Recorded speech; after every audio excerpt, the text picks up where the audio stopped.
Did Beenox and Activision botch Crash Team Racing Nitro Fueled? Let's talk about it.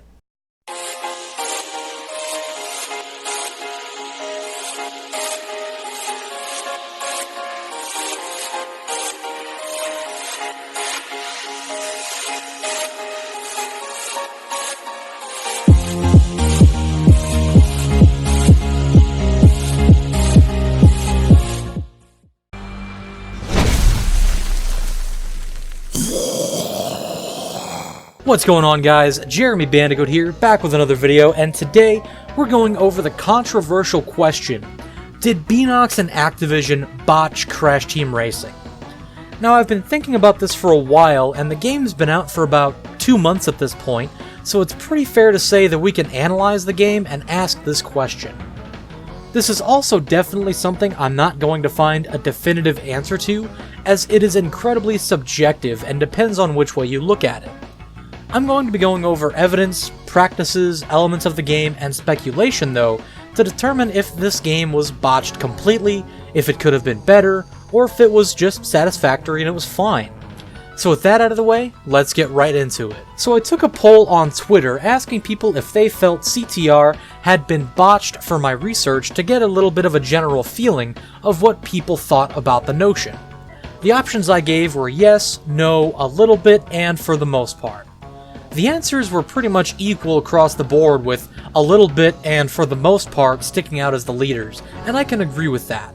Let's talk about why that is. For starters, Beenox went above and beyond with this game and its development in terms of inclusion, because not only did they remaster Crash Team Racing, but they also added all of the tracks and characters from Crash Nitro Kart, as well as some karts and skins from the other Crash titles.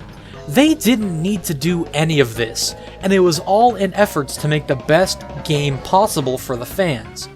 The idea from the beginning was to make the absolute best Crash racing game that has ever existed for the fans, and I can't knock Beenox for that. Their intentions, no doubt, were fantastic, but the hairy stuff comes in the execution. I'm going to talk about Activision's involvement in a moment, but first I'm going to go over what Beenox got wrong about the game.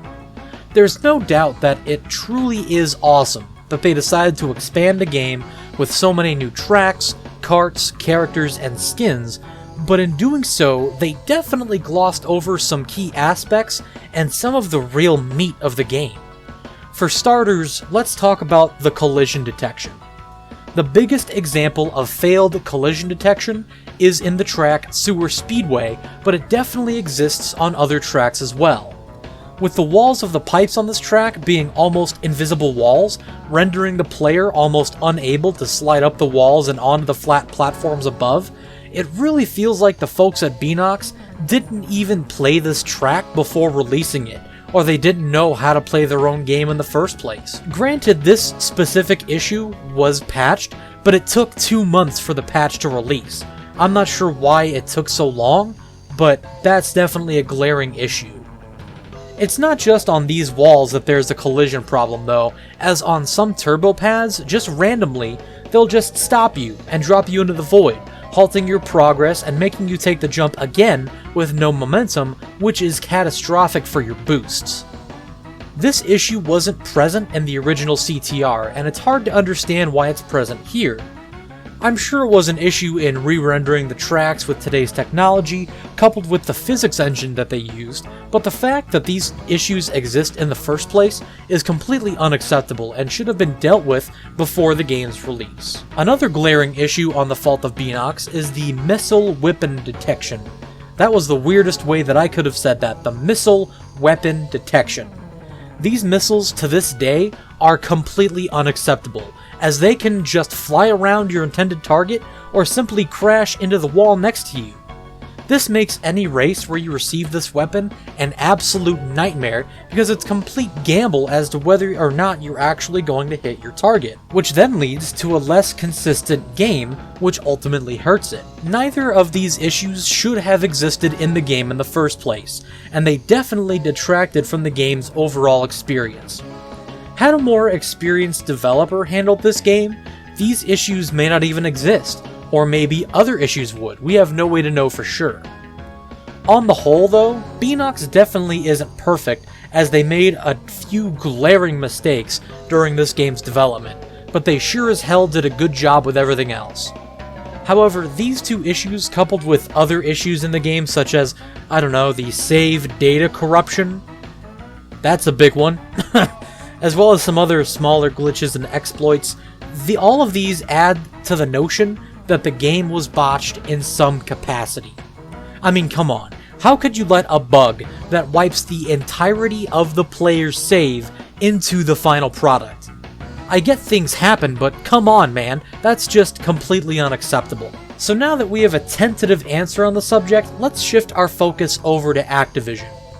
I'm convinced that from the start, Activision planned to include microtransactions in the game by using the pit stop as well as the Grand Prix mechanics in the online aspects of the game. Now, I'm not a typical hater of microtransactions unless they are really in your face and really manipulative about it, because I really have no problem with players continuing to support the game after launch by making the choice to put their money forward and to help the developer. However, it is worth noting that I completely agree that the way in which Activision introduced these microtransactions was not the best way to go about it. A Beenox rep reported that there would be no microtransactions in the game, and that may have been based on that specific individual's knowledge of Activision's plan, but regardless, we were told that we were not going to be getting microtransactions.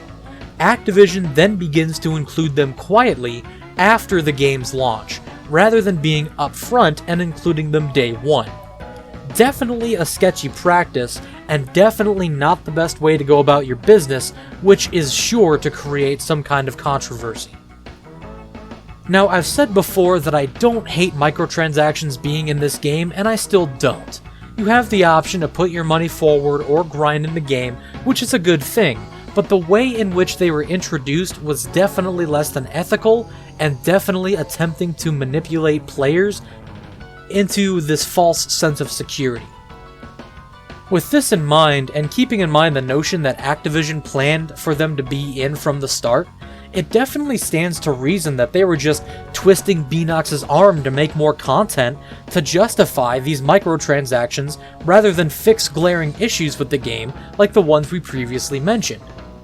This could also be a big reason that the state of online play certainly hasn't been the best, as attention wasn't given to it in order to make it great. The server attribution, the online glitches and exploits, the tracking issues, all of these are present in online play due to the shift in focus to accommodate for microtransactions. There simply weren't enough hands on deck or time to do all of these jobs, and it definitely shows in the online play. It sucks because online could have been something glorious. I mean, it's still fun, don't get me wrong, but we as a gaming community could have had so much more. It seems great because we can now play online with a game we played when we were much younger, and it's certainly a great experience being able to do so, but the focus should be where the game could have been. It could have been so much more, given more effort on these fronts, rather than accommodating for the microtransactions. So with all of this in mind, do I personally think that Crash Team Racing Nitro Fueled was botched? In many ways, I do. I still think it's a great game, and still sits on my favorite games list as an incredibly fun kart racer and a very fun experience. However, these glaring issues cannot be ignored, and it cannot be understated that this game had the potential to be so much more for us, the gamers.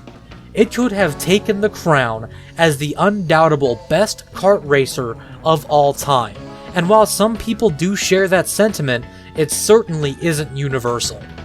In my eyes, the blame lies on both Beenox and Activision, albeit Activision holds much more of the blame due to the business practices they wish to implement in the game and the way they wanted to prioritize their work for Beenox.